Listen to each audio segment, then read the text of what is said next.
satu kenyataan yang sungguh tidak bertanggungjawab. Apakah pandangan yang berhormat berkenaan perkara ini? Bolehkah ia mencetuskan polemik perkauman setiap kali daripada Parti PAS, setiap kali daripada Perikatan Nasional? So saya nak tanya pendapat yang berhormat Kepong, apakah yang wajar kita buat berkenaan kenyataan-kenyataan ahli-ahli Parlimen pembangkang, terutamanya PAS, yang selalu memecah belakan masyarakat majmuk di negara kita? Tan Sri Yang betul, saya setuju. Kenyataan ahli Parlimen PAS itu bukan saja tidak benar, ia menghasukan. Jadi saya ingin kerajaan menyiasat, panggillah polis, SPRM, menyiasat kalau boleh tangkap ahli Parlimen tersebut. Saya Baik, Kepong, bagi Tengah Batu sikit. Baik, Kepong ada dua bagi lagi. Sebenarnya saya menyokong persoalan yang dibangkitkan oleh Jelutong. Dan saya nak mohon pandangan Yang Berhormat juga. Adakah pihak Yang Berhormat rasa ada perlunya pihak Perikatan Nasional dan juga pembangkang secara keseluruhannya menyangkal atau menyokong apa yang telah dinyatakan oleh Pengkalan Cepa itu? Kalau mereka sokong, kalau mereka tidak menyangkal, tidak menyatakan apa yang ditulis, ini bukan dia cakap, dia menulis kat Facebook, kat social media. Kalau mereka setuju, maksudnya mereka setuju bahawasanya semua yang bukan Bumi Putera, semua yang bukan Islam adalah bersamaan dengan Zionis Israel yang melakukan genosid. Kalau Perikatan Nasional dan pembangkang tak setuju, kalau diorang tak setuju, mereka perlu mengeluarkan statement atau menyatakan secara jelas dalam perbahasan dalam Dewan Yang Mulia ini. Mereka tak setuju dengan apa yang dinyatakan oleh Pengkalan Cepa dan Pengkalan Cepa perlu didenda ke dihukum ke diambil tindakan. Kalau tidaknya, ini akan mewujudkan satu presiden yang sangat berbahaya di mana seorang ahli yang berhormat telah menyamakan semua yang bukan Islam, bukan Bumi Putera bersamaan dengan Zionis Israel. Ini kita tak boleh terima. Apa pandangan Yang Berhormat? Tan Sri Yang betul, selain daripada saya menyuruh PDRM, SPRM menyiasat, saya juga menyuruh Menteri Komunikasi menyiasat keterangan Pengkalan Cepa sebab dia menulis di Facebook dia. Menyiasat dan ambil tindakan undang-undang terhadap beliau. Yang Berhormat, belum habis lagi. Sekian, terima kasih. Tak bagi Tengah Batu ke? Dia dah kata sekian, terima kasih lah. Minta maaf lah. Tak adil lah ni. Sekarang saya jemput Jerai. Assalamualaikum warahmatullahi wabarakatuh. Alhamdulillah alamin. Wassalatu wassalamu ala asyrafil anbiya wal mursalin wa ala alihi wa sahbihi ajma'in. Firman Allah Subhanahu wa taala dalam surah Luqman ayat 13, A'udzubillahi minasyaitonir rajim. Ya bunayya aqimis shalah wa'mur bil ma'ruf wanha 'anil munkar wasbir 'ala ma asabak inna zalika min azmil umur. Wahai anakku, didirikanlah solat, suruhlah mereka dengan perbuatan yang baik dan cegahlah perbuatan mungkar, dan bersabarlah terhadap apa yang menimpamu, sesungguhnya itu adalah antara yang paling penting. Dan Sri Yang Di-Pertua, saya merakamkan jutaan terima kasih atas peluang dan ruang yang diberikan untuk turut sama membahas Belanjawan 2026 yang telah dibentang oleh Yang Berhormat Tambun. Pertamanya, saya ingin menyentuh peruntukan yang diberikan kepada Kementerian Pendidikan sebanyak 66,198,638,638 ringgit, biaya mengurus sebanyak 59 bilion, manakala biaya pembangunan 6 bilion. Dengan peruntukan yang diberikan, saya percaya cabaran pelaksanaannya juga akan melalui pelbagai bentuk isu yang akan timbul. Semoga pembiayaan sebenarnya itu dapat dilaksanakan dengan betul dan tepat. Cabaran dalam pendidikan hari ini semakin rumit. Seminggu ini saja banyak peristiwa yang menyayat hati dilaporkan. Jika dulu isu-isu jenayah berat hanya kita lihat dan dengar di luar kawasan premis sekolah, tapi hari ini berita-berita jenayah tersebut datang melalui institusi ilmu, institusi pendidikan. Isu yang sangat berat, buli, rogol dan bunuh. Manakala suspek pula dalam kalangan murid dan masa juga dalam kalangan murid. Pihak keselamatan semakin sibuk masuk keluar sekolah, membuat siasatan demi siasatan sekolah.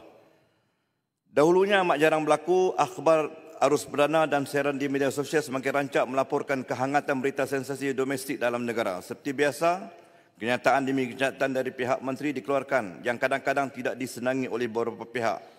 Saya teringat antara intipati falsafah pendidikan negara memperkembangkan potensi individu secara menyeluruh dan bersepadu untuk melahir insan yang seimbang dan harmoni dari segi intelek, rohani, emosi dan jasmani berdasarkan kepercayaan kepada Tuhan.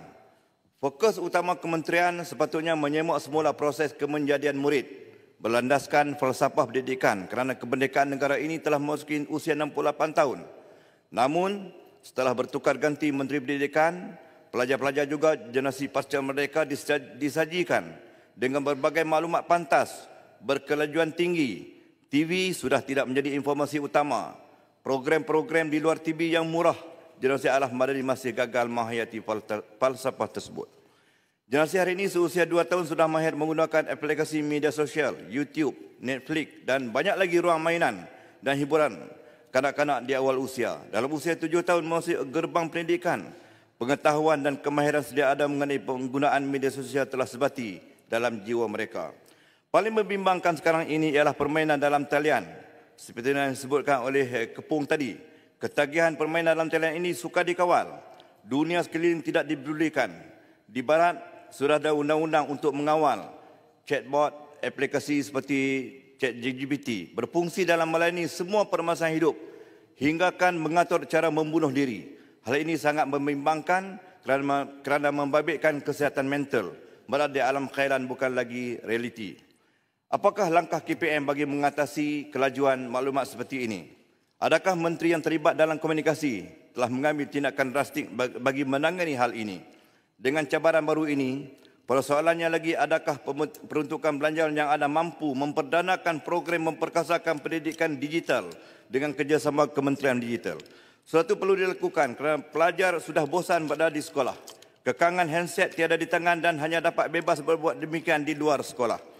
Ini satu cabaran besar untuk menarik minat untuk berada di sekolah bagi menelaah ilmu yang cukup berharga di usia mereka. Murid perlu disibukkan dengan aktiviti yang merangsang mereka untuk memberi fokus dalam pembelajaran. Masa kosong dan tiada aktiviti yang merangsang mereka dalam menekuni pelajaran menyebabkan mereka mempunyai pilihan untuk melakukan aktiviti secara bersendirian dan berkumpulan dengan aktiviti tidak berfaedah. Ada pihak juga memberi pilihan agar peperiksaan awam di peringkat sekolah rendah perlu diadakan semula, semata-mata untuk memberi ruang kepada pelajar untuk bertungkus lumus menghadapi peperiksaan. Seterusnya, saya ingin mengulangi apa yang telah dibahaskan oleh YB Indra Mahkota berkaitan tentang pelajaran yang tidak sepadan dengan murid. Seolah-olah dipaksa pelajar untuk mempelajarinya. Umpamanya dalam pendidikan Islam bahagian Jawi, tahun 1 telah ditekankan membaca, membina dan menulis rangkai kata dan kata majmuk daripada suku kata terbuka dan tertutup. Ini sebagai satu contoh. Sepatutnya PDP Jawi memerlukan masa yang panjang, murid boleh menulis huruf tunggal dengan baik dan mengejar perkataan yang mudah, tidak diberikan tajuk yang sukar untuk dipahami. Masa pengajian Jawi hendaklah berterusan, tidak di sekolah rendah sahaja, malah diteruskan hingga selesai ke tingkatan 5. KPM mesti mengorak langkah lebih agresif, merealisasikan kemenjadian murid benar-benar mampu mencapai hasrat falsafah pendidikan negara. Tuan Sri Yang Di-Pertua. Ipoh Timur Bangun nak bagi laluan. Nak tanya sikit je, Yang Muhammad ni. Ya. Soalannya ringkas. Bagi tak bagi? Sekejap. Sekejap. Okey. Sekejap.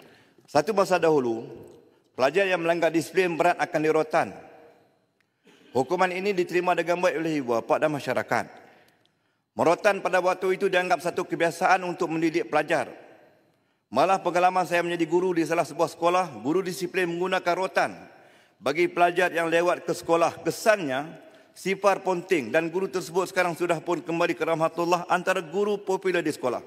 Kerana merasakan hukuman yang diterima satu pendidikan yang paling berkesan untuk mendidik mereka. Namun hari ini, tindakan merotan pelajar berlaku di sebuah sekolah di Pulau Pinang. Akhirnya 2 orang guru pula diberkas oleh pihak polis dan berdepan dengan hukuman penjara dan sebat. Fenomena ini amat berbeza dengan zaman dahulu dan akan menyebabkan guru-guru mula memikirkan masa depan dan kerjaya mereka. Sekiranya mereka diberkas dan ditangkap akibat tindakan menghukum pelajar, periuk nasib mereka akan terlingkup dan masa depan mereka tidak secerah yang mereka idamkan. Akhirnya, sebarang gejala buruk yang di depan mata mereka tidak dipedulikan. Punca kosanya ialah Muratan bukannya dengan alat yang tidak biasa digunakan. Persoalannya apakah pembelaan oleh pihak kementerian bagi kes-kes melibatkan guru berkenaan dan apakah telah menjadi kes polis guru-guru terlibat tidak lagi menjadi beban kepada pihak KPM untuk melihat kebajikan keluarga guru berkenaan. Guru bukan penjenayah. Kesilapan memang akan berlaku sehingga melibatkan aduan polis. Kita tidak mengganggu siasatan polis. Namun bagi pihak KPM, apakah pembelaan kepada guru-guru yang terlibat dalam memberi keterjaminan kepada guru-guru di seluruh Malaysia bahawa KPM dilihat sebagai badan induk yang bersifat ihsan kepada guru berkenaan? Adakah pihak KPM berlepas tangan dalam menangani isu pembelaan guru yang terlibat? Tan Sri Yang di-Pertua, keharmonian sebuah sekolah memerlukan kerjasama semua pihak. Kerjasama yang seharusnya dilipat gandakan melalui hubungan dua hala, PIBG dan sekolah, kepimpinan politik setempat yang diberi mandat oleh rakyat dan juga pihak keselamatan. Ketimpangan dan kelompangan, ini saya berbetulkan, kelompangan yang berlaku sejak sekian lama, peranan sekolah dijadikan tempat agenda tersendiri. Sekolah bukan tempat menyemai politik keperhatian, bukan juga tempat menjadi pengaruh politik dengan dana yang dicurahkan. Sekolah adalah tempat bagaimana dengan menjana keharmonian, mampu mengangkat kecemerlangan ilmu dan adab. Dengan nawaitu dan matlamat yang jelas, saya yakin dan percaya sistem pendidikan akan dapat dilaksanakan dengan baik serta mempunyai masa depan yang gemilang. Apatah lagi mampu melahirkan murid dan pelajar menempati dengan falsafah pendidikan negara. Keangkuhan dan kejauhan diri apabila berkuasa dengan mendabik dada, ini sekolah kami. Kami tahu apa yang kami perlu lakukan tanpa menghirau suara-suara untuk membina bersama iklim ilmu. Maka timbul masalah bertubi-tubi dan rencam serta rumit untuk diselesaikan. Rakyat hanya memerhati dan penuh keresahan dan menilai kembali fungsi kerajaan yang diberi mandat. Seterusnya, Tan Sri Yang di-Pertua, saya ingin menyentuh tentang bagaimana perlunya kita bangunkan sasiah murid. Pelajar Islam di sekolah harus perdana mempunyai mata pelajaran pendidikan Islam, ruang yang cukup terbuka untuk mendidik acuan agamanya, mengikut agamanya. Saya rasa terpanggil untuk menyebut tentang JKAF yang dicetuskan pada tahun 2005 oleh Perdana Menteri Tun Abdullah Ahmad Badawi. Persoalannya, bilakah KPM menganalisa semula keberkesanan JKAF? Hampir 20 tahun program itu diperkenalkan hingga kini, murid masih di tahap yang sama. Ringkasnya, kepribadian murid terhasil dengan kemampuan murid menguasai Al-Quran bagi pelajar Muslim. Apakah langkah KPM untuk membolehkan murid khatam Al-Quran di awal persekolahan? Setidak-tidaknya tahun 2 di sekolah rendah setelah selesai menguasai dan khatam Al-Quran. Adakah program JKAF direview semula bagi murid tahun 1 dan 2 di sekolah harus perdana mempunyai program khas ke arah itu? Data yang diperolehi, ramai murid hingga memasuki sekolah menengah tidak dapat menguasai Al-Quran. Panduan utama bagi murid tidak lain dan tidak bukan. Semestinya murid mampu menguasai dan khatam Al-Quran di awal usia persekolahan. Sudah tentu, sasiahnya akan meningkat kerana kepercayaan kita di sana adalah ada pertolongan Allah. Adalah malam bagi kita, generasi kita lahir cerdik tetapi gagal menguasai kalamullah. Oleh hal yang demikian, bagian pendidikan Islam mesti melihat isu ini bagi mengangkat sasiah murid dengan menguasai Al-Quran sejak di awal persekolahan. Tan Sri Yang di-Pertua. Yang Muhammad, ya. Soalan sini, Ibu Timur. Ya, saya. Satu soalan yang sangat ringkas saja. Pandangan yang sangat-sangat bernas oleh Yang Muhammad cerai. Dan saya setuju, kebanyakan kalau tidak semualah apa yang disebutkan. Tapi saya nak mohon, apa semua sekolah-sekolah yang bawah KPM yang dihuraikan oleh Yang Muhammad itu juga adalah Kementerian Pendidikan untuk rakyat Malaysia yang bukan Islam, bukan Bumi Putra. Adakah pihak yang bersetuju dengan apa yang telah ditulis oleh Pengkalan Cepa bahawasanya bukan Islam dan bukan Bumi Putra adalah bersamaan dengan Zionis Israel? Sebab apa yang disebut tadi memang sangat baik. Saya setuju dengan apa yang disampaikan oleh Yang Muhammad. Tetapi apabila ada persamaan itu jadi, saya nak mohon pandangan Yang Muhammad sama setuju atau tidak setuju dengan pendirian Pengkalan Cepa.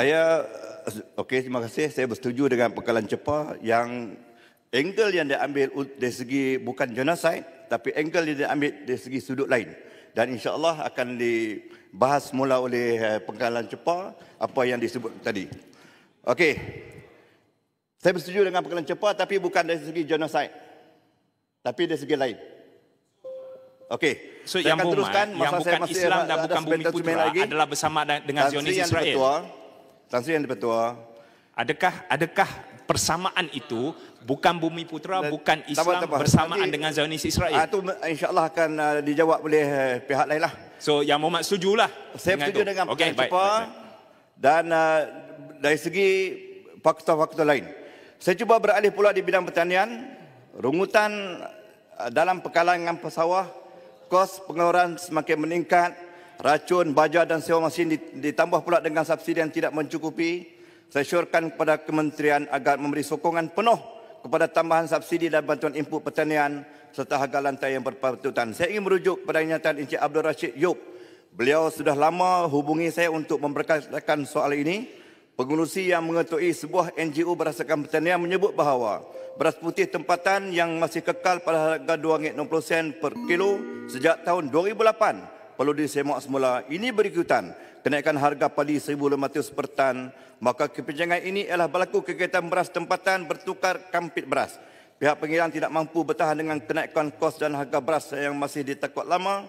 Saya mengesyorkan agar harga beras juga dinaikkan dengan kadar RM3.20 sekilogram dan harga padi juga turut disekalikan kenaikan sebanyak RM1,800 per tan. Relevannya ialah dengan kenaikan ini memberi nafas baru dan keadilan untuk semua pihak di lapangan. Saya bagi sikitlah pada Sangga Batu. Baik, saya nak tanya tadi Kepung bagikan isu kata kalau arak dijual dalam airline akan bankrupt. Tapi setuju tak Jerai bahawa ada beberapa airline, Air Arabia, Saudi Air, Kuwait Airline, Iran, semua ni tak serve, Brunei tak serve alkohol tapi mereka tak bankrupt pun. Masukkan dalam ucapan saya setuju. Sekian, terima kasih.